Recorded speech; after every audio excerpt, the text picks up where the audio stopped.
Hey everyone, welcome back to study with Astik. तो कैसे हैं आप सब? उम्मीद करता हूँ अच्छे होंगे, साथ ही आपकी तैयारी भी ज़बरदस्त चल रही होगी। तो मैं आ गया हूँ फिर से एक और नया स्टडी व्लॉग लेकर। तो आज के दिन की शुरुआत मेरी हुई लगभग 3:30 बजे।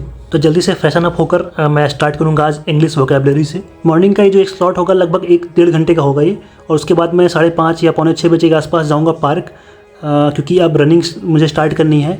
BSF हेड कांस्टेबल का जो वैकेंसी थी उसकी रनिंग की डेट दे दिया उसने 2 महीने बाद की। तो 13 या 14 मई को मेरा डेट है फिज़िकल का। तो उसमें रनिंग है 1600 मीटर 6.5 मिनट में, और रनिंग के नाम पे मैं अभी 0 हूँ, तो मुझे भी स्टार्ट करना पड़ेगा। तो 2 महीने हैं, मेरे ख्याल से कवर अप हो जाएगा। तो चलिए जल्दी से पहले इंग्लिश का सेशन कंप्लीट करते हैं, फिर निकलेंगे पार्क के लिए।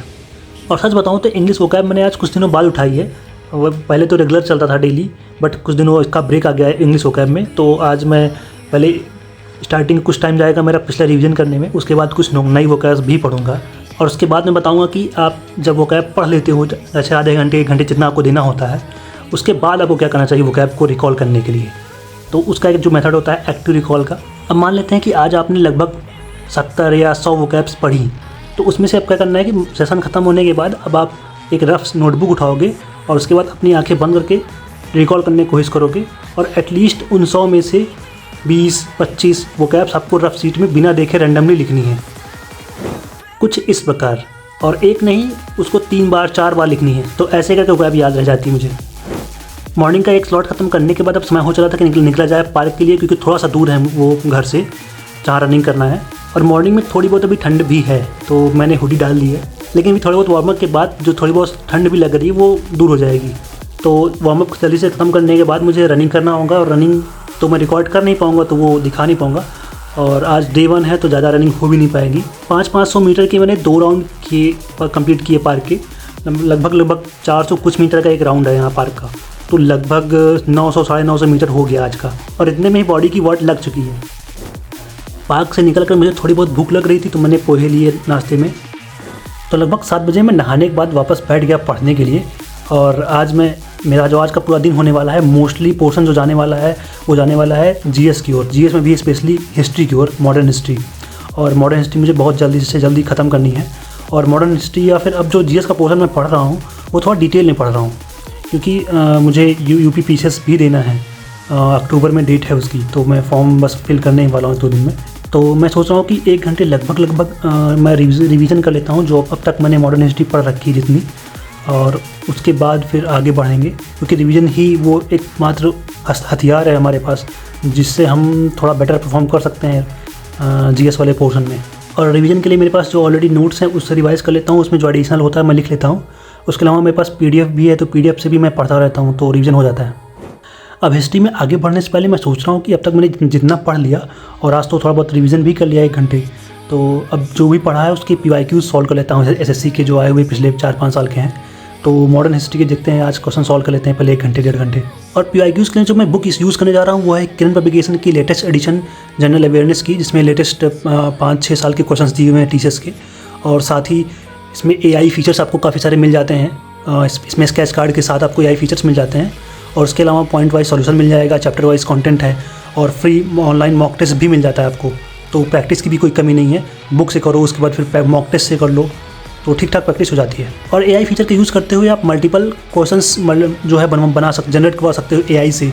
Personalise, chapter wise, topic wise आप क्वेश्चंस बनवा सकते हो, और भी कई फीचर्स मिल जाते हैं आपको साथ ही बुक में। तो अगर अभी तक आपने बुक नहीं ली है तो मैं आपको सजेस्ट करना चाहूँगा, और लिंक मैं डिस्क्रिप्शन में दे रहा हूँ सभी बुक्स की। और अब 1 घंटे प्रैक्टिस हो चुकी है, 1 घंटे रिवीजन हो चुका है, और अब समय हो चला है कि आगे के टॉपिक्स में आगे बढ़ा जाए। तो आज जो मेरा टॉपिक है वो है क्विट इंडिया मूवमेंट को स्टार्ट करने जा रहा हूँ मैं। तो ये लेक्चर लगभग 2.5 घंटे या 3 घंटे के आसपास का है, हालांकि उससे कम ही समय में ख़त्म करने की कोशिश करेंगे। और ये जो सिलेबस है, ये लेक्चर है, ये पूरा प्रीवियस पीसेस तक के पूरा कंटेंट को कवर करते हुए पढ़ाया गया है। और इसके साथ साथ लेक्चर के साथ साथ मेरे पास एक साइड में पैरेलल में ही उसके नोट्स भी ओपन है मेरे पास। तो जैसे जैसे टीचर पढ़ा रहे हैं तो मुझे अलग से नोट्स बनाने का टाइम वेस्ट नहीं हो रहा है, इसलिए तो कम समय में चीज़ें मैं कवर कर पा रहा हूँ जल्दी ही। अप्रॉक्स 2 घंटे के ब्रेक के बाद मैं वापस 2 बजे बैठ जाता हूँ अपना अगला स्लॉट स्टार्ट करने के लिए। और इस स्लॉट में मैं पढ़ने वाला हूँ मैथ्स, और मैथ्स में भी मैं सेक्शनल मॉक टेस्ट लगाऊंगा, उसके अलावा फिर एडिशनल क्वेश्चंस भी सॉल्व करूंगा। और मैथ्स में तो कुछ एक डेडिकेटेड टॉपिक नहीं चल रहा है, मैथ्स में इसमें मेरा जो चल रहा है वो मिसलिनियस चल रहा है, यानी एक साथ सारे टॉपिक ही पढ़ रहा हूँ। सेक्शनल मिक्स्ड क्वेश्चन सॉल्व करता हूँ या सेक्शनल मॉक टेस्ट लगा लेता हूँ। तो इस तरह से मेरी प्रैक्टिस चल रही मैथ्स की। मेक श्योर कि आप भी मॉक टेस्ट देते रहें रेगुलरली। सेक्शनल टेस्ट और फुल टेस्ट सारे, है ना, प्रीवियस ईयर क्वेश्चन सॉल्व करते रहें रेगुलरली। और आपके पास टेक्स्ट बुक, प्रेप या इनके जैसे और भी जो प्लेटफॉर्म्स हैं, इनमें से किसी के एक का भी आपके पास एक सब्सक्रिप्शन होना चाहिए ना, SSC CGL previous year mock test का, प्रैक्टिस टेस्ट का। क्योंकि बुक से तो आप प्रैक्टिस कर लोगे, प्रैक्टिस होने में कोई दिक्कत नहीं, लेकिन जो मेन जो समस्या आएगी सिर्फ बुक से करने से, वो ये आएगी कि टाइम मैनेजमेंट में दिक्कत आएगी आपको। टाइम मैनेजमेंट के लिए आपको सेक्शनल मॉक टेस्ट लगाने ही पड़ेंगे, फुल सिलेबस टेस्ट लगाने पड़ेंगे। तो उससे आपका टाइम जो मैनेज हो पाएगा, आप कम से कम समय में सॉल्व करना उसे सीख पाएंगे, क्योंकि बुक में टाइम का पता नहीं चलता है आपको। और अब लगभग 6 बजे के आसपास मैं अपना आज का आखिरी स्लॉट स्टार्ट करता हूँ, वो है इंग्लिश का। और इंग्लिश में मैं आज नरेशन के कुछ कॉन्सेप्ट को रिवाइज़ करने वाला हूँ, उससे रिलेटेड क्वेश्चंस को सॉल्व करने वाला हूँ। और ये जो बुक मेरे पास आप देख रहे होंगे, ये है मिरर ऑफ कॉमन एरर, है ना। तो ये बहुत तगड़ी बुक लग रही है मुझे इस समय पढ़ने के लिए, इंग्लिश में कॉन्सेप्ट को रिवाइज़ करने के लिए। प्रैक्टिस के लिए तो बाकी और बुक्स हैं, बट कॉन्सेप्ट के लिए मुझे बहुत बेहतरीन बुक लगी अब तक ये। और कॉन्सेप्ट को रिवाइज़ करने के बाद इसमें ठीक ठाक नंबर ऑफ क्वेश्चंस भी प्रैक्टिस के लिए दिए हुए हैं। वो अलग बात है, क्योंकि SSC से थोड़ा सा हट के इसमें जो जो क्वेश्चंस दिए हुए हैं, क्योंकि SSC में ऑप्शन 4 होते हैं, बट इसमें जितने भी क्वेश्चंस दिए हैं मोस्टली 5 ऑप्शन वाले, यानी बैंकिंग को टारगेट करते हुए। तो इसमें 5 ऑप्शन वाले हैं, बट कोई दिक्कत नहीं है, प्रैक्टिस हो जाती है अच्छी खासी। तो इसी स्लॉट के साथ मेरा आज का जो स्टडी सेशन है वो कहीं पे ख़त्म होता है। कमेंट करके बताइए कि आपको ये स्टडी ब्लॉग कैसा लगा। और जाने से पहले वीडियो को लाइक करते हुए जाइएगा, सब्सक्राइब का बटन भी दबा दीजिएगा अगर आप अभी तक आपने सब्सक्राइब नहीं किया। और फिर मिलेंगे किसी नए ब्लॉग में, तब तक के लिए पढ़ते रहिए।